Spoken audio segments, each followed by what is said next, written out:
여러분, 우리가 같은 말을 듣더라도 듣는 사람에 따라 받아들이는 방법이 천차만별인 경우가 많습니다. 그렇죠?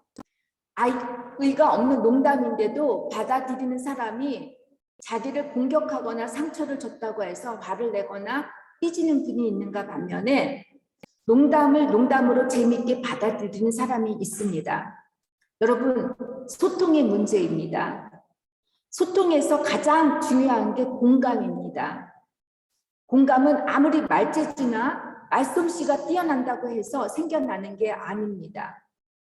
말이 통하기보단 마음이 통할 때 공감이 됩니다. 아무리 말을 잘한다고 해도 마음이 통하지 않으면 공감이 되지 않죠.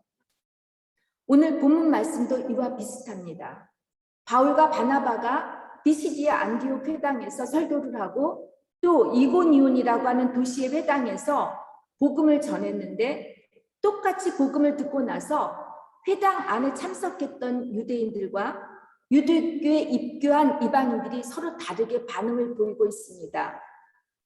어떻게, 왜 이들이 반응이 다른지, 또 바울과 바나바는 이에 대해 어떻게 반응을 했는지 본문 말씀을 통해 나눠보며 복음을 듣는 우리들의 자세와 복음을 전할 때 가져야 할 태도들에 대해서 한번 생각해보고 나누고자 합니다.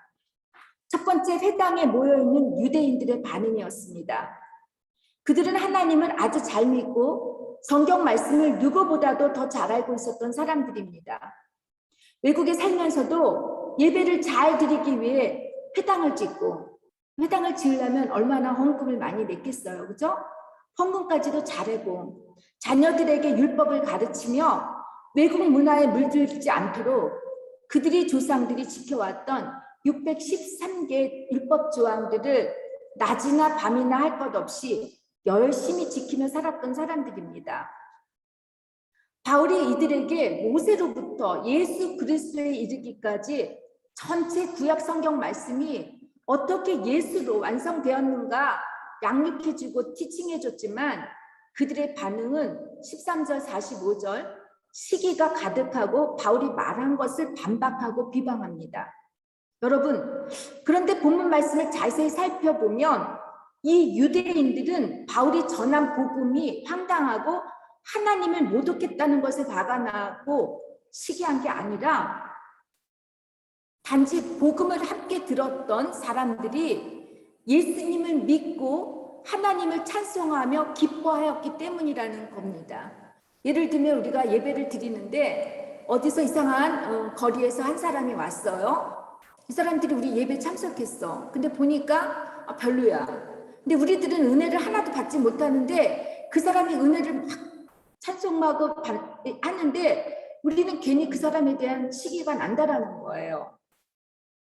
유대인들이 볼 때 그렇게 오래도록 하나님을 믿고 열심히 율법을 지키며 살아왔는데 구원에 대해 확실하지 못한 이런 정결하지 못한 죄인들이 죄인들인 이방인들이 예수님을 믿고 영생의 구원을 받았다고 하니까 화가 나고 질투와 시기심이 생겼다는 겁니다. 유대인들은 바울이 전하는 복음을 이해할 수가 없었습니다.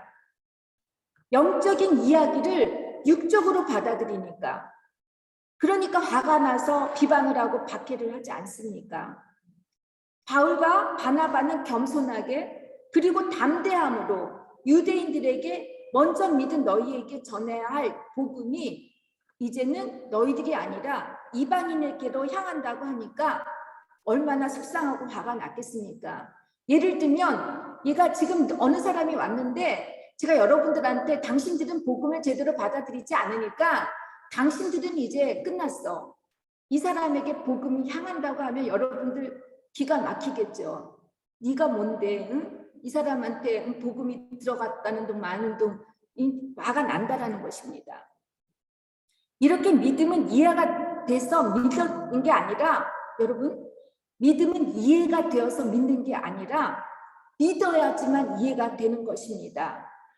하도 내 가족이 내 남편과 내 아내, 자녀들이 그리고 시댁 식구나 처가 식구들이 복음을 받아들이지 않으니까 그로 인해 내가 수고를 하게 되고 내 죄를 보게 하시면서 다른 사람의 아픔을 동참하게 하는 것이 바로 이방인을 향하게 하는 복음이 된다는 말씀입니다. 이해하셨습니까? 그렇죠?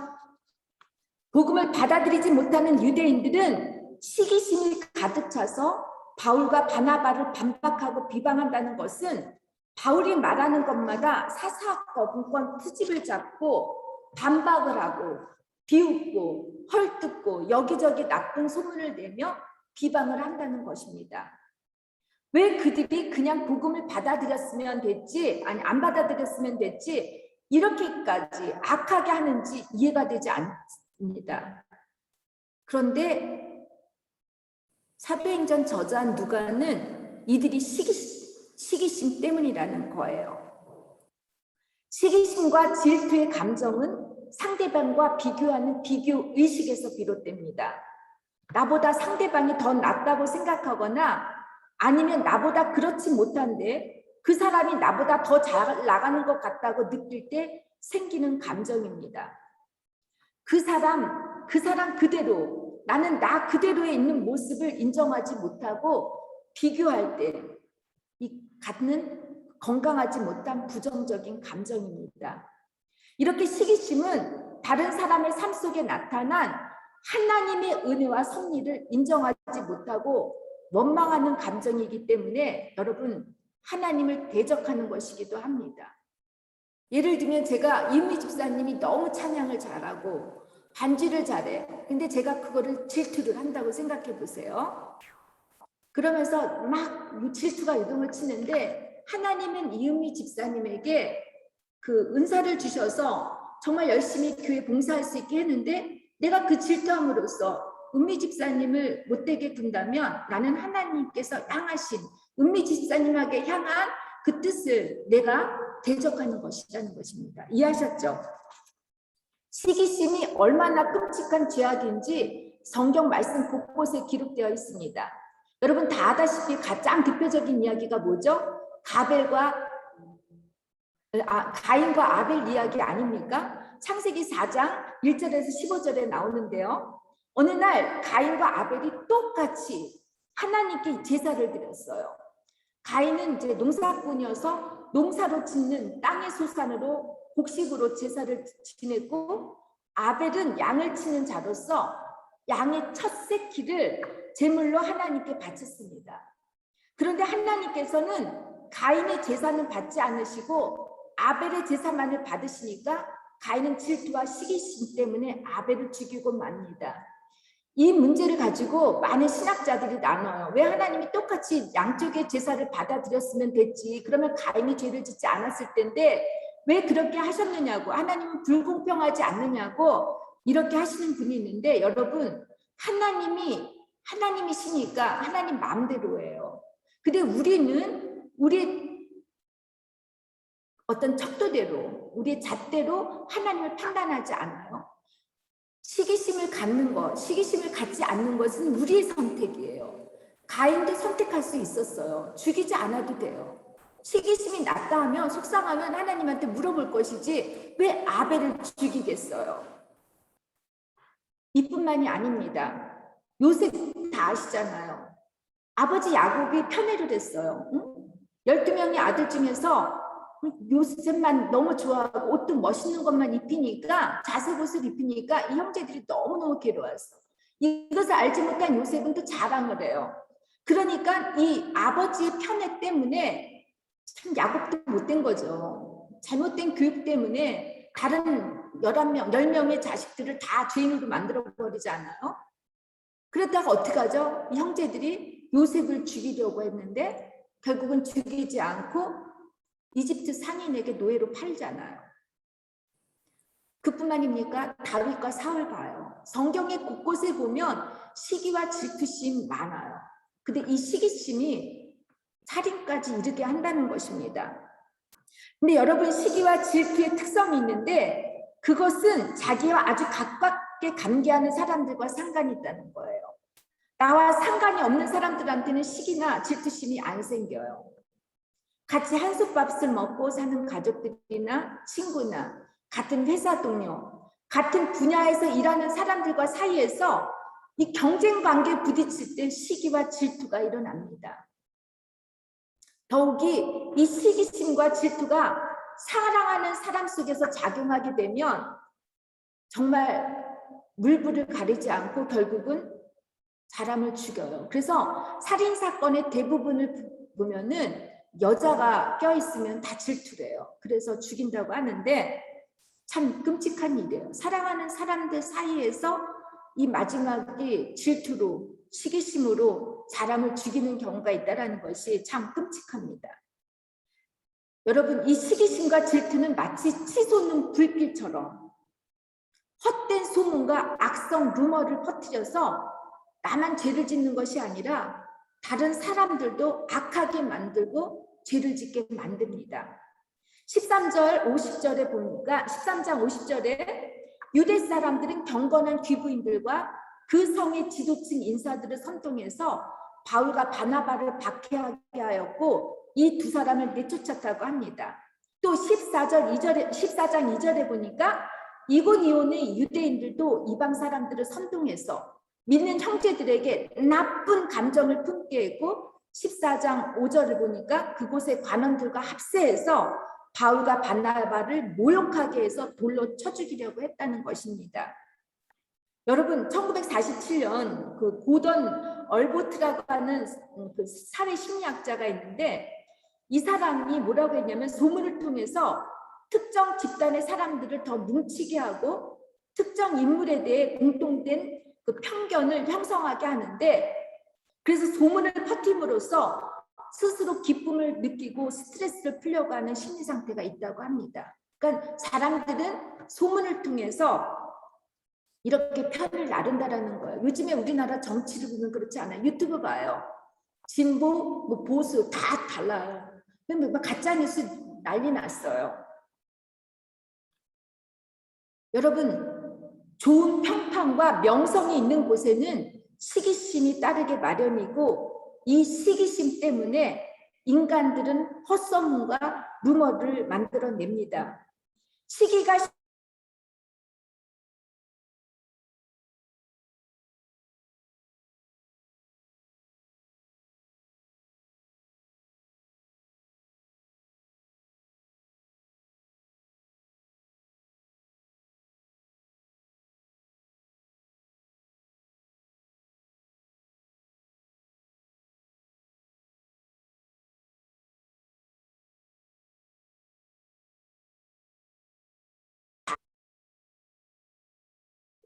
요즘처럼 그 가짜 뉴스가 판치고 있는 세상에서 우리가 정말 정신 차리지 않고 분별하지 않고 거르지 않으면 여러분 나도 죄를 짓고 다른 사람도 죄를 짓게 만들어요.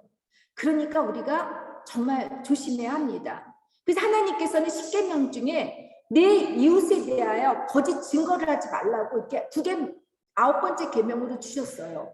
그러니까 우리들은 정말 무슨 말을 들었을 때 이것이 진짜인지 다른지 올바르게 판단하고 그리고 나서 다른 사람들에게 전하든 해야지 그렇지 않으면 내가 잘못 들은 것을 다른 사람들에게 전하면 나 역시 죄를 짓는다는 거니까 여러분 또 다른 사람을 실족하여 넘어지게 하니까 여러분들 정말 죄 짓지 말았으면 합니다. 잠언서 14장 30절에 보면 마음의 화평은 육신의 생명이나 시기는 뼈의 썩음이라고 했습니다. 시기하는 마음은 그 독성이 매우 강력하여 주변 사람을 아프게 하는 것은 물론이거니와 시기하는 당사자의 뼈까지 썩게 할 정도라고 합니다. 여러분 교회 공동체가 무너지는 경우를 보세요. 제일 먼저 파당이 일어나요. 그렇죠? 내 편으로 나뉘어요. 그리고 결국은 분열해서 결국 교회가 무너지고 말지 않습니까? 하나님께서 가장 싫어하는 게 분열입니다. 결국은 옳은 일도 옳지 못한 일도 다 섞이다가 결국은 무너지는 것이 아주 그것도 쉽게 무너지는 것이 교회 공동체입니다. 때문에 하나님께서는 당신의 자녀인 우리들은 어떤 일을 하든지 다툼이나 허영으로 하지 말고 오직 겸손한 마음으로 각각 자기보다 남을 낮게 여기라고 하셨습니다. 우리가 혹시 다른 이들로부터 여러분 나쁜 이야기를 들었다면 나쁜 감정을 품지 말았으면 합니다. 드디어 이렇게 나쁜 감정을 품게 만드는 사람을 위해 우리는 입을 다물고 침묵하면서 기도해야 합니다. 여러분 가운데 혹시 그 누군가를 시기하고 계시는 분이 계십니까? 이 시기심 때문에 다른 사람들에게 험담을 하거나 소문을 퍼뜨리고 계시지는 않습니까? 여러분 빨리 이것을 내려놓으시기 바랍니다. 주님이 원하지 않으시기 때문에 주님을 대적하게 만들기 때문입니다. 시기와 질투가 우리 마음에 생기기 전에 우리 안에 들어오지 못하도록 허용하지 말아야 합니다. 조금이라도 그 누군가와 비교해서 시기와 질투가 우리 마음 안에 자라도록 방치해서는 안 됩니다. 상대방을 원망하게 되고 스스로를 비참하게 만들고 열등감에 빠지게 하기 때문에 참으로 고통스럽습니다. 결국 하나님을 원망하게 되고 하나님으로부터 멀어지게 만듭니다. 그래서 시기는 하나님을 향한 불순종입니다. 이런 악한 감정들이 우리들 안에 둥지를 틀지 못하도록 늘 우리가 성령의 충만함 속에 거해야 되고 날마다 성령님의 도움을 받아야지만 우리가 승리할 수 있습니다. 여러분 다 승리하시기를 주님의 이름으로 부탁드립니다. 믿습니까? 둘째, 바울과 바나바를 통해 복음을 들은 이방인들에 대한 반응입니다.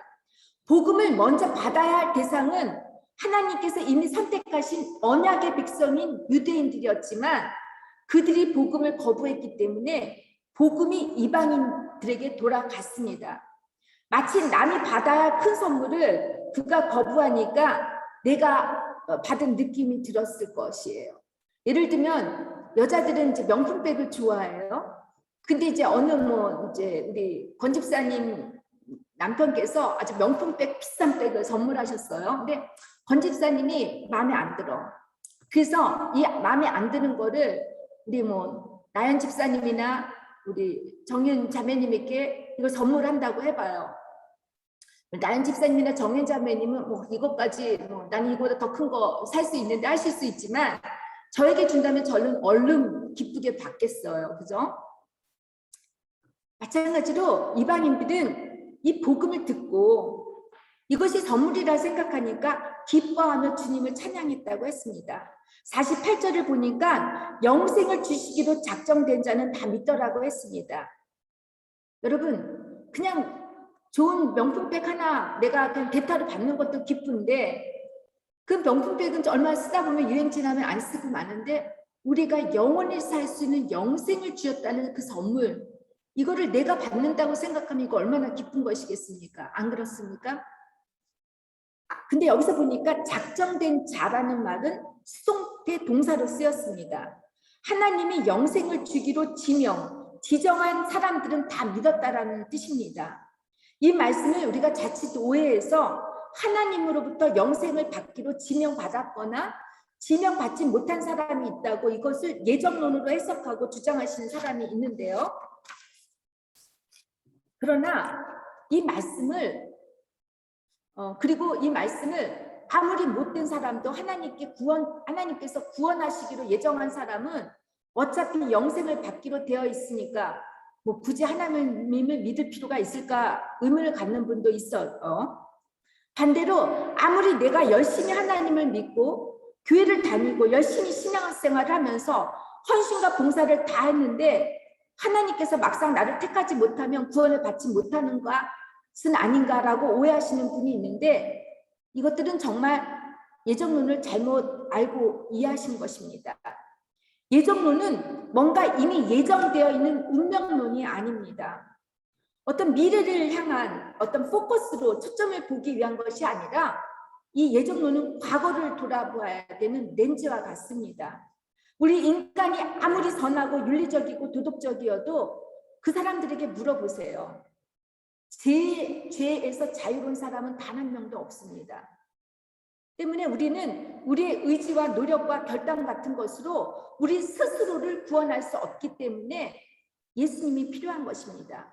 우리 스스로 구원을 받을 수 있는 게 가능하다면 우리가 예수님 필요하겠습니까?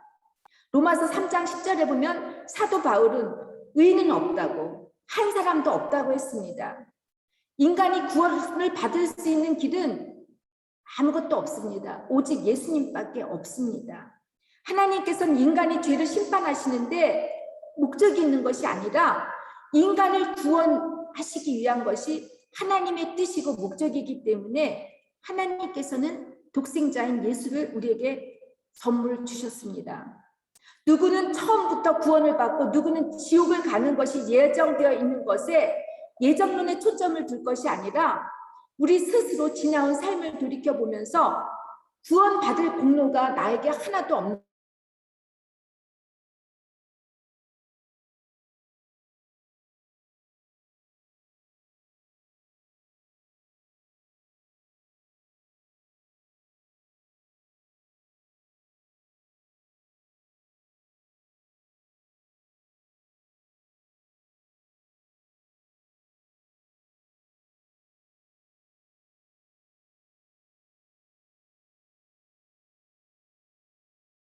살았고 최선을 다해서 목회했다라고 이렇게 그런 말을 잘했어요. 근데 제가 다시 저를 돌이켜 보니까 이 안에 얼마나 많은 교만이 자만이 들어갔는지 몰라요.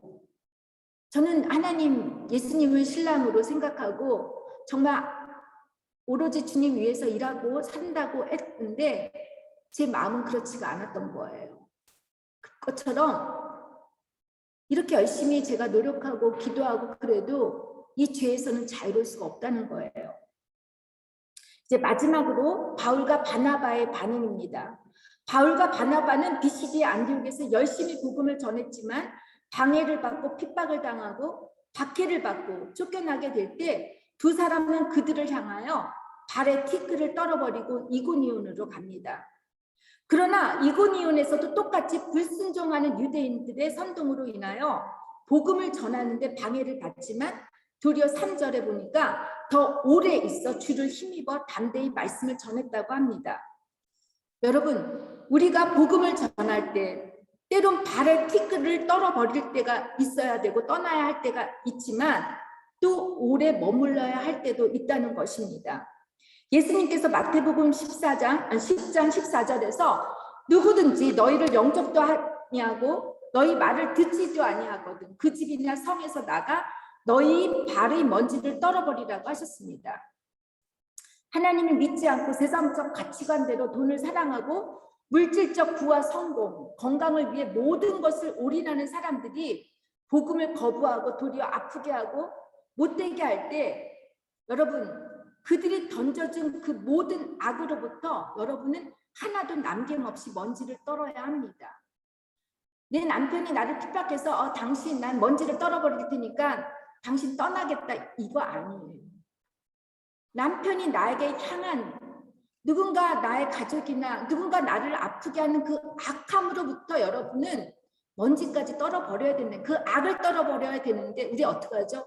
실족해요. 속상해하고 원망하고 남편과 아내가 꼴보기 싫고 나를 핍박하는 사람이 나는 복음을 전했는데 복음을 전하는 내가 복음을 들은 자보다 더 화가 나고 그래서 남편 쥐잡듯이 잡고 그러면 안 된다는 거예요.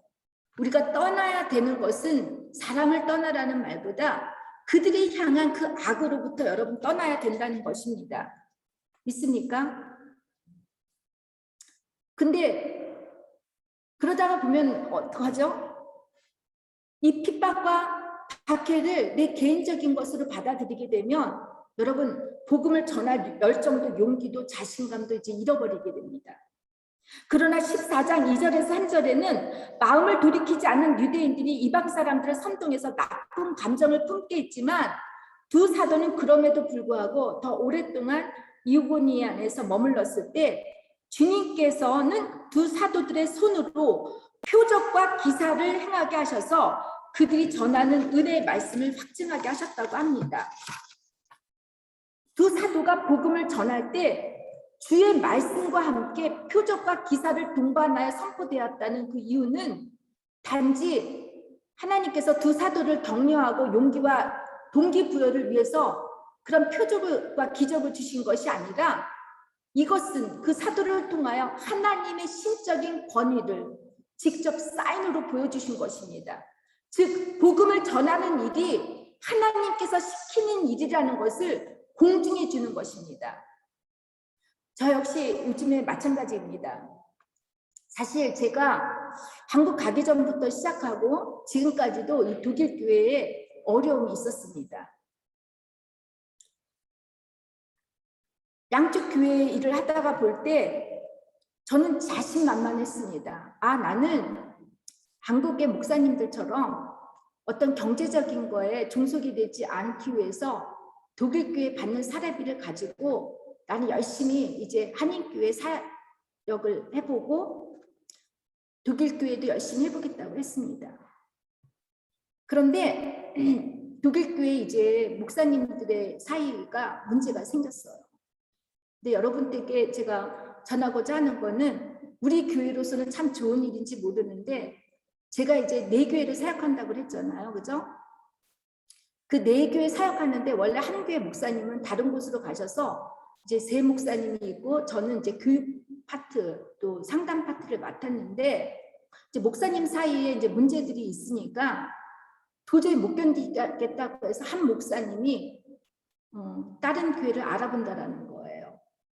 근데 지난주에 제가 이제 우리 애찬을 나누는데 요한교회 여기 있는 요하네스 교회 장로님이 잠깐 얘기를 하자고 해서 제가 얘기를 하는데 그 장로님이 프라우젤 아무래도 여기 교회에 새로운 목사님 올 것 같대요. 여자 목사님이 처음에 여자 목사님으로 하다가 얼른 말을 바꾸셔가지고 목사님이 올 것 같다고 하는데 그분이 우리 교회에 관심이 많고 이분이 앞으로 독일 교회와 한국 교회가 같이 연합해서 예배도 드리고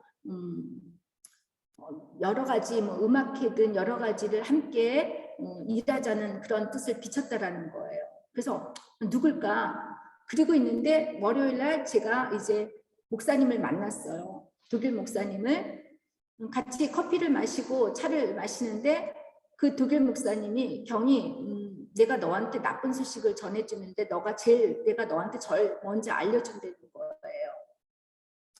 그래서 제가 예감을 했어요. 그랬더니 이 여자 목사님이 나 다른 교회 가려고 다른 교회 알아보고 있고 다음날 화요일 날 결정이 될 거라는 거예요. 그래서 제가 혹시나 해서 너 요락 슈테텐에 있는 요하네스교회 오는 거 아니야? 하고 물어봤더니 이 친구가 마저 그러는 거예요.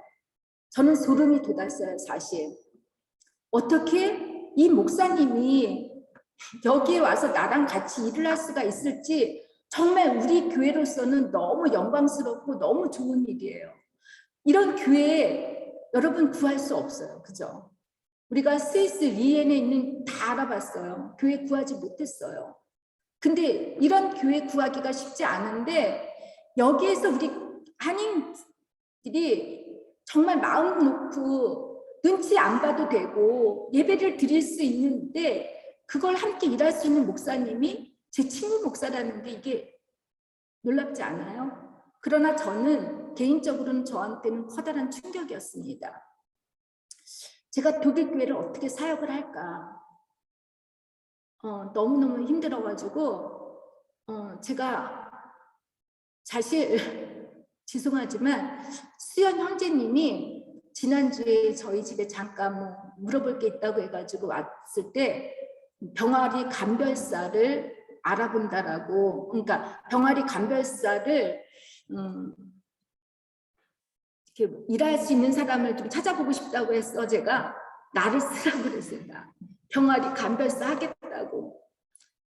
저는 저의 자존심이기도 하지만 저는 사실 한인교회에 어떤 목회를 할 때 돈 때문에 하는 그런 목회자가 되고 싶지 않았어요. 그것이 저의 교만일 수도 있어요. 근데 제가 휴가 전에 제가 이제 감독을 만났는데 제 언어 독일어에 가지고 약간 테이크를 받았어요. 근데 막상 저희 독일 교회에서는 문제가 없다라고 하고 그러는데 저는 저의 자존감이 다 무너졌어요. 예를 들면 제가 뭐 횡령을 했다거나 잘못된 것도 아니고 내가 25살까지 한국에서 살고 한국말을 쓰다가 여기에 왔는데 내가 독일 악센트를 독일 사람처럼 하지 않는다라는 것이 태클을 걷는다라는 게 너무너무 가슴이 아팠는데 그것이 사실 하나의 이유였던 거예요. 다른 목사님도 나가라고 그랬어요. 늦게 온 분이 이제 오래 있었던 분들을 다 내쫓는 그런 상황이 됐는데 제가 제일 걱정되는 거는 한번 제가 설교에도 언급했듯이 저는 내가 그럼 뭐 먹고 살지? 그게 제일 걱정이었어요. 아마 이런 마음 갖고 계시는 분이 여기 앉아 있을 수 있어요. 그래서 저는 그분의 마음을 참 동감하고 같이 마음이 아파요. 그리고 나서 제가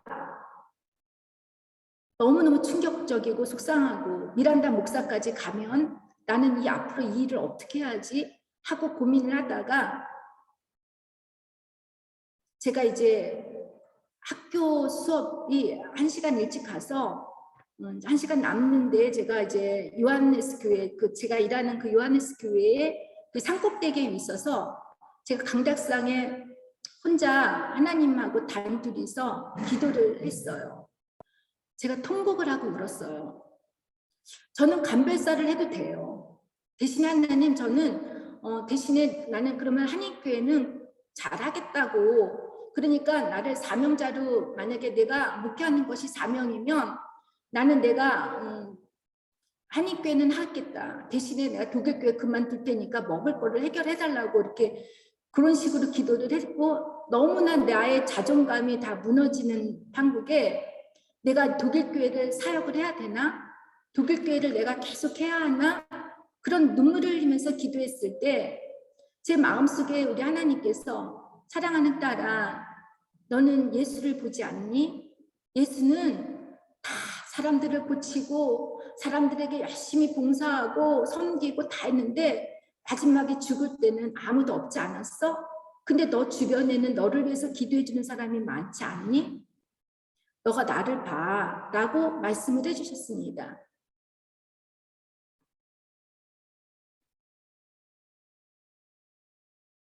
지금까지 저는 여기서 돈 많은 부모님을 통해서 도움을 받은 것도 없었고 오로지 예수님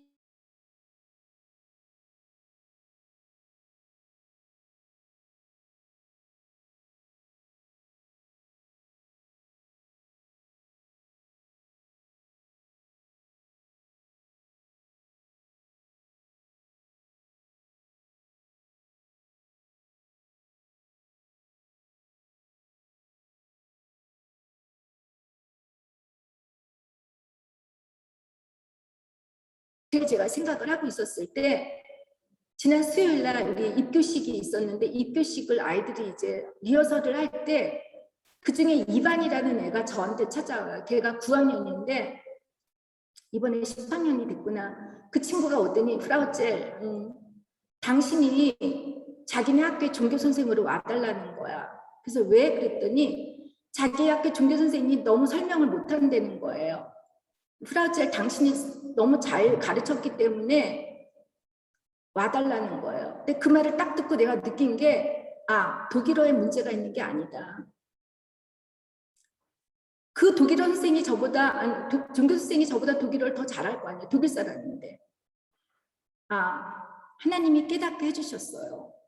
사람은 말로만 전하는 게 아니라 마음으로 전하는 마음으로 설교하고 마음으로 전하는 그런 목회가 중요한 것이구나. 저의 방향을 틀리게 했는데 여러분도 마찬가지예요. 고린도전서를 보면은 고린도 교회가 갈라져요. 뭐 아볼로파, 예수파, 바나바파, 바울파 다 갈라졌어요. 근데 이렇게 갈라지고 분열이 되고 많이 말들이 많아지면 여러분 교회를 떠나려고 해요. 그리고 지치고 영적으로 하고 싶지도 않고 일하는 것도 재미가 없어지고 그리고 이제 배에 기름이 끼듯이 설교도 유튜브를 봐요. 얼마나 많은 설교들이 많아요. 그러면 설교 하나 딱 들어요. 좋다. 마음으로 닿지 않아요. 그렇지 않아요? 그렇게 많은 설교가 우리 유튜브를 보면 다 있고 간증 많아요. 근데 우리들 변하지 않지 않아요? 우리 마음이? 교회를 떠나려고 하고 그만두려고 합니다. 근데 이 모든 것을 원하는 것이 하나님이 아니라 사탄이라는 거예요. 그래서 고린도전서에 바울은 뭐라고 하냐면 사람이 마땅히 우리를 그리스도의 일꾼이요 하나님의 비밀을 맡은 자로 여길지어다. 그리고 맡은 자에게는 구할 것이 충성이라는 거예요. 여러분, 사명을 맡은 자에게는 하나님께서 표적과 기사를 행하게 하는데 그것이 뭐냐면 너가 신적 권위가 있어서가 아니라 내가 너가 일하는 곳에 순종으로 다할 때 내가 너하고 함께 하면서 너의 사역을 통해서 내가 하나님임을 드러내겠다고 하시는 것이 바로 표적이고 기사입니다. 그래서 이 비밀들, 사명자들은 여러분 그럼에도 불구하고 하나님께 붙어서 옷깃만 붙잡아도 나을 것 같은 그 심정으로 주님께 붙잡고만 있어요. 주님 옷깃만 붙잡고라도 있다면은 주님께서는 여러분에게 긴밀함을 통하여 살아계신 주님을 보여주십니다. 이 주님이 주시는 이 긴밀함은 우리의 언어로도 설명할 수가 없어요. 경험하지 않은 사람은 몰라요. 그래서 여러분은 정말 복음을 전하는데 포기하지 마시고 충성 다해 주시기 바랍니다. 많은 사람들은 저는 놀라워요. 환경을 위해서 또 사회적 어떤 이데올로기나 이념을 위해서 데모하고 제가 대학교 다닐 때는 독재정권이어가지고 데모하는 사람들 무차합이 끌려가가지고 죽어가고 오고 그렇게 고문을 받았는데도 불구하고 저희 학교 다닐 때 아주 수많은 사람들이 데모했어요. 저희 특히 신학대학이었기 때문에. 근데 저도 하려고 했는데 무서워서 못했어요. 돌만 던졌는데 얘네들이 뭐 때문에 이렇게 죽음도 불사하고 이렇게 데모를 할까 참 놀라웠어요. 죽어가면서까지. 그런데 하물며 여러분 우리는 어떤 이데올로기가 아니라 진리이신 하나님을 위해서 우리가 각오해야 되지 않겠습니까? 저는 우리 교회가 여러분들의 열정이 망가지지 않도록 우리가 한마음이 되어서 각자가 사명을 갖고 주의 복음을 전할 때 이 저희 교회에서 일하시는 미란다 목사가 여기 올지 누가 알았어요? 그죠? 우리 교회가 여기에 스위스 국경 바로 코앞에 세워질지 누가 알았습니까? 이렇게 좋은 교회. 이것은 하나님의 기적이고 하나님의 표적입니다. 그것은 우리들더러 여기서 너네들 모여서 먹고 마시고 즐겁게 지내라는 게 아니라 우리 각 사람 한 사람 한 사람을 통하여 예수의 복음을 전하라고 주신 하나님의 기적이고 표적이니까 여러분 충성 잘 하실 때 여러분의 집이 여러분의 가정이 여러분 각자가 잘 될 거라고 저는 믿습니다. 여러분 포기하지 마시기를 주님의 이름으로 부탁드립니다. 기도하시겠습니다. 주님, 지금은 우리가 가는 길이 비록 좁고 험하고 지상적 넓은 길보다 불편할 수 있다고 생각하지만 하나님, 우리가 가는 길이 영생으로 들어가는 길임을 잊지 말고 포기하지 않고 복음을 전하는 우리가 되게 해주시옵소서. 복음을 전할 때 행여 우리가 마음이 다치고 아플지라도 악을 악으로 이길 것이 아니라 악을 십자가로 이길 수 있는 저희들 모두가 되게 하여 주시옵소서. 예수님의 이름으로